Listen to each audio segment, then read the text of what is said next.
Então, pessoal, seguindo aqui nossa disciplina, parte de distribuição de vapor. Agora a gente entra na parte de cálculos de perda de carga das nossas linhas de distribuição. Tá? Perdas de carga são importantes, né, para a gente poder saber se qual é a pressão que está chegando realmente lá na ponta da nossa utilização em relação àquela pressão que a gente está trabalhando lá no início, né? Então, as perdas de carga são as perdas de carga em relação à tubulação, às válvulas, às curvas, aos componentes que tem nessa tubulação, né? Ela basicamente vai ser aproximada por essa equação aqui, né? A perda de carga, ou ΔP, a variação da pressão, vai ser função do fator de fricção. A gente conhece muito bem os fatores de fricções para tubos, lá pelo diagrama de Moody, certo?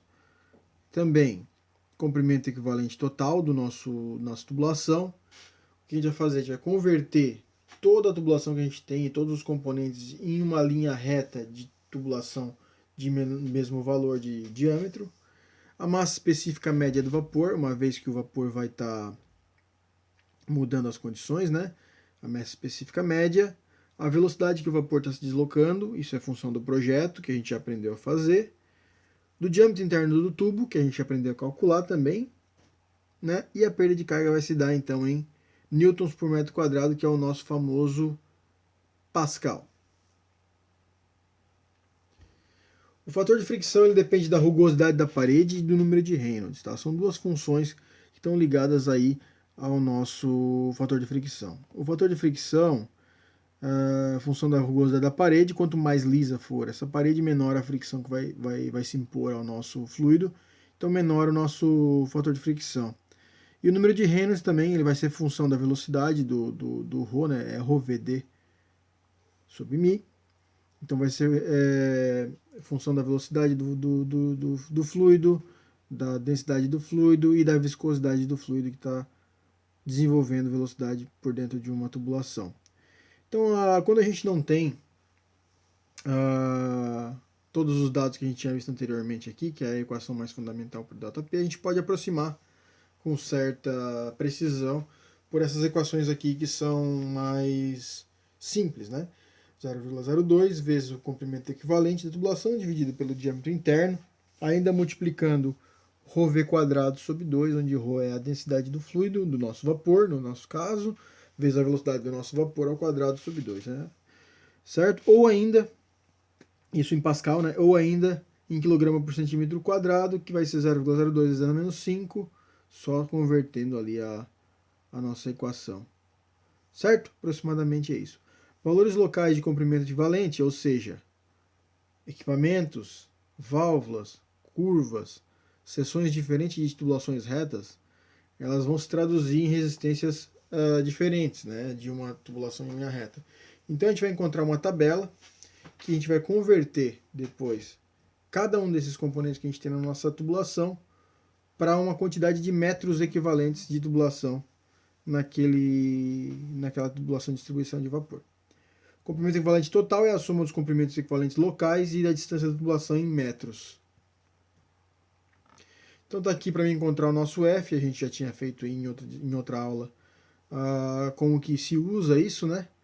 Mas basicamente a gente tem uma rugosidade relativa, que é a função da rugosidade, aqui, que é a função da rugosidade aqui do nosso material, e relativa porque ela é dividida pelo diâmetro que a gente está apontando, então a gente vai ter aqui uma rugosidade relativa nesse eixo, e o número de Reynolds aqui, que são os dois termos que são função para encontrar o nosso F. Nós vamos projetar uma rugosidade relativa tal, aqui de uma dessas linhas, e o número de Reynolds tal, que nós vamos encontrar o nosso valor de F a partir dessas informações.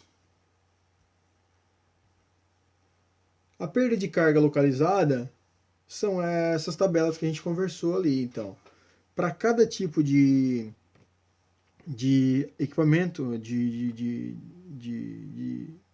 peça, por exemplo, cotovelo longo, com raio longo, cotovelo com raio médio, cotovelo de raio curto, cotovelo 45 graus, depois aqui mais para frente, registro de gaveta aberto, registro de globo aberto, mesmo com passagem plena, eles vão influenciar em uma quantidade de metros equivalentes de linha reta da tubulação. Então, admitindo que a nossa tubulação é, por exemplo, de 2 polegadas, aqui, por exemplo, uma tubulação de 2 polegadas, a gente está trabalhando nessa linha aqui, né? Ficou bem ruim, vou fazer de novo. 2 polegadas, nessa linha aqui.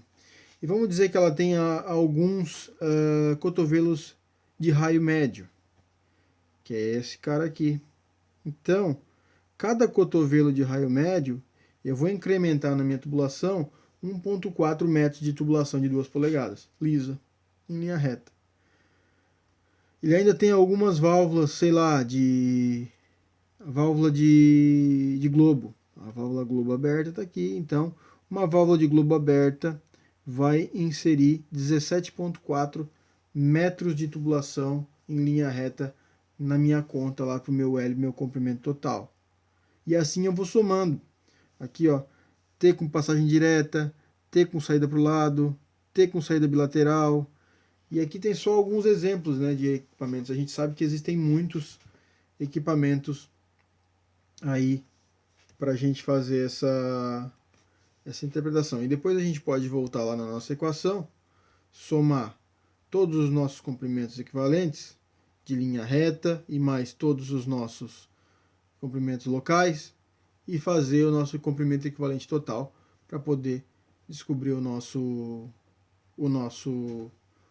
ΔP. Então, quando eu trabalho nessa equação aqui, fica fácil de eu poder estimar meu ΔP, porque a fricção do fator de fricção do tubo pelo diagrama de Moody, conhecendo o material do tubo e a velocidade do escoamento. A velocidade do escoamento eu já defini pelo método da velocidade, então eu conheço a velocidade do fluido.